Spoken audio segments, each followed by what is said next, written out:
वो एक जल्लाद था। उसके सीने में खून नहीं, जहर दौड़ता था।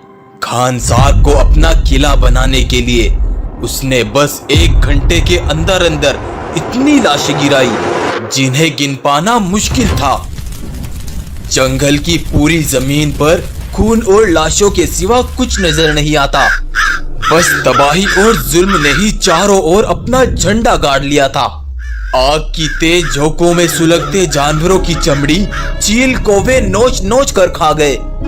उनके लिए ये मंजर कयामत से कुछ कम नहीं था। खानसार की जमीन खून से बिल्कुल लाल हो चुकी थी।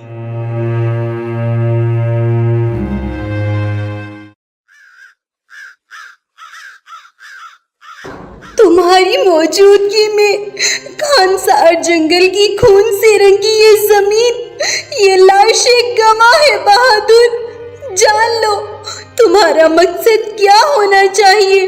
वापस लौटने के लिए तुम्हें जाना होगा बहादुर। चुपके से यहाँ से चले जाओ बहादुर, चले जाओ। दरअसल आज से 3 दिन पहले सत्या खानसार जंगल में अकेला बैठा था।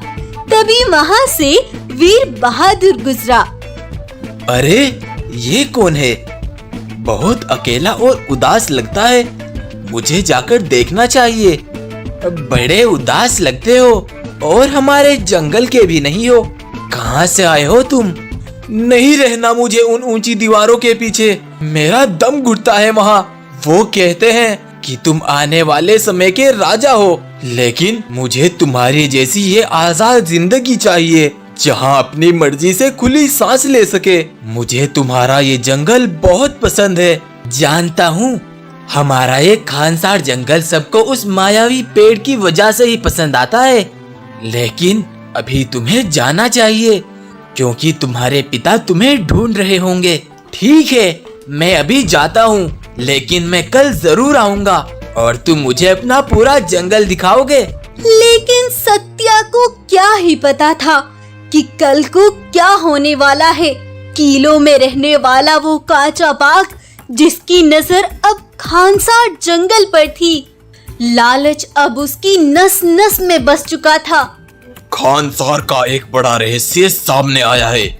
इस राज को अब तक उन सब ने छिपा कर रखा। उसके अंदर एक ऐसा मायावी पेड़ है जो हर साल वहाँ के रहने वाले जानवरों को इतना सोना देता है जिससे वो हर दिन अमीर होते जा रहे हैं। मेरा मकसद खानसार पर अपने झंडे गाड़कर अपना किला बनाना था, लेकिन अब मैं उस मायावी पेड़ को हासिल करूंगा, चाहे उस जंगल के बच्चे बच्चे को ही क्यों ना मौत की नींद सुलाना पड़े।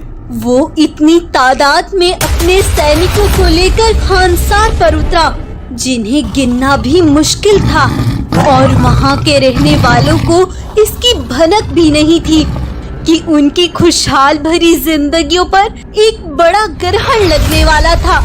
ऐसा कोहराम मचा दो चारों तरफ कि मेरी दहशत से जानवरों के दिल कांप उठे। कांचा के जल्लादों ने खानसार के जानवरों को बेरहमी से काट डाला। जो भी उनके सामने आया उन्होंने उसे खून से रंग दिया, और बस 1 घंटे के अंदर अंदर खानसार पर आजादी से रहने वाले बस लाश बनकर रह गए। कांचा ने खानसार के जानवरों पर इतना जुल्म किया था कि कोई उनकी लाशों को ठिकाने लगाने वाला तक नहीं बचा था।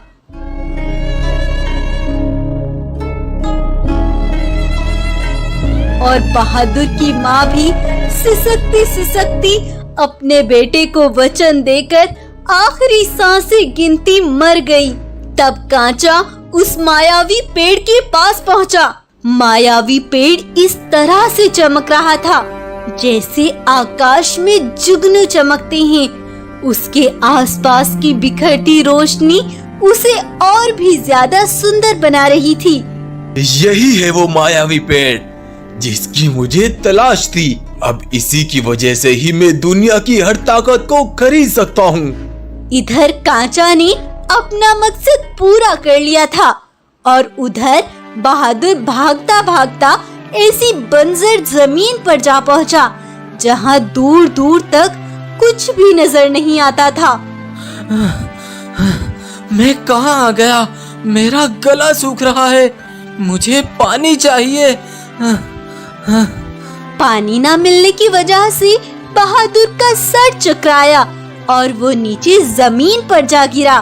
थोड़ी देर बाद जब वो उठा तो वो एक विशाल शेर के हाथ में था। कौन हो तुम? आज तक कोई भी यहाँ तक नहीं पहुँच पाया, फिर तुम कैसे आ गए? उन्होंने हमारा पूरा जंगल जला डाला और उन्होंने मेरी माँ को भी जान से मार दिया।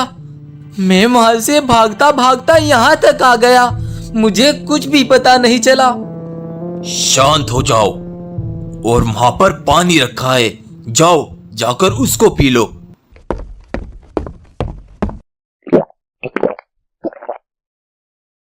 इन शक्तियों का असली हकदार आ चुका है और वो खुद चलकर मुझ तक पहुंचा है। बस कुछ इंतजार और फिर मैं ये शक्तियाँ उसे देकर हमेशा के लिए आजाद हो जाऊंगा। उधर कांचा ने उस मायावी पेड़ से इतना सोना निकाला कि वो दुनिया का लगभग सबसे अमीर राजा बन गया था। 25 साल कब बीत गए पता ही नहीं चला। बहादुर अब पूरी तरह से जवान हो चुका था। तब विशाल शेर ने बहादुर के माथे पर एक मोती रखा, जिससे उसके पूरे शरीर में एक अजीब सी रोशनी फैल गई। बहादुर को अपने अंदर आज ऐसी ताकत महसूस हो रही थी जो किसी के पास नहीं थी। 200 साल पहले ये शक्तियाँ मुझे मेरे पूर्वजों ने दी थी और मैं जब तक नहीं मर सकता था, जब तक मैं इन शक्तियों को एक ऐसे जानवर को ना सौंप दूं जिसका मकसद सिर्फ हक के लिए खड़ा होना हो। और आज से ये शक्तियाँ तुम्हारी है। उन शक्तियों को हासिल करके बहादुर एक ताजिर के भेष में काचा के जंगल तक पहुंचता है। वहां काचा को एक सिपाही मिला। कौन हो तुम और कहां से आए हो?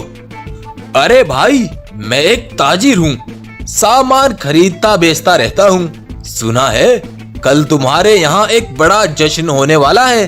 कल जब साम्राज्य के महाराज कांचा यहाँ वापस आएंगे तो वे अपने बेटे सत्या को जंगल का नया राजा घोषित करेंगे। और अगर सत्या के राजा बनने तक कांचा ही ना रहा तो? क्या बोल रहे हो तुम? तुम्हें कुछ पता भी है?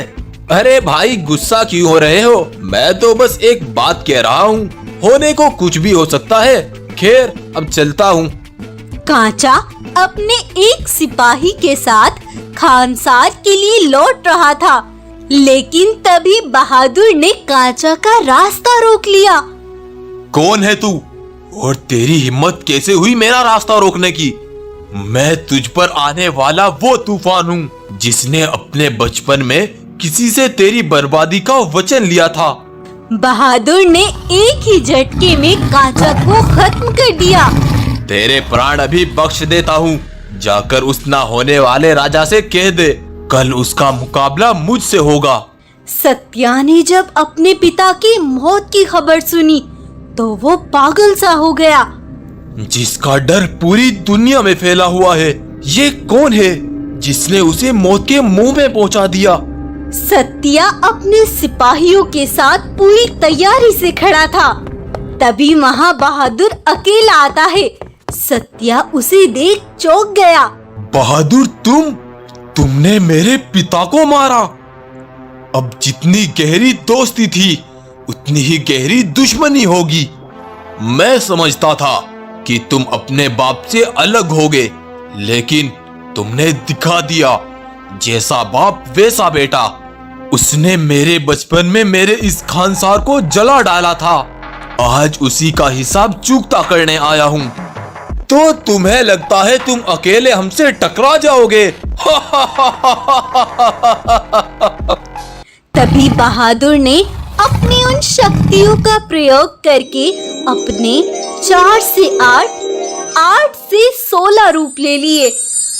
बहादुर की ऐसी अनोखी ताकत देख सत्या की आंखें फटी की फटी रह गई और उसके सिपाही भी डर गए। ये तो कुछ भी नहीं सत्या, मैं चाहूं तो अपनी जादुई ताकत से हजारों रूप भी ले सकता हूं, जिनसे टकराना तुम्हारे बस की बात नहीं। बोलो, अब लड़ना चाहोगे या फिर यहाँ से भाग जाना पसंद करोगे? महाराज, इससे टकराना हमारे बस की बात नहीं। भलाई इसी में है, हम अपनी जान बचाकर यहाँ से भाग जाए। सत्यमहासी अपनी सेना लेकर ये जंगल छोड़कर हमेशा हमेशा के लिए चला गया और कांचा ने जिन जानवरों को अपना बंदी बनाया हुआ था, बहादुर ने उन्हें आजाद करा लिया और अपनी माँ से किया वादा आज बहादुर ने पूरा कर दिया और खानसार फिर से आजाद हुआ और सब हंसी खुशी रहने लगे।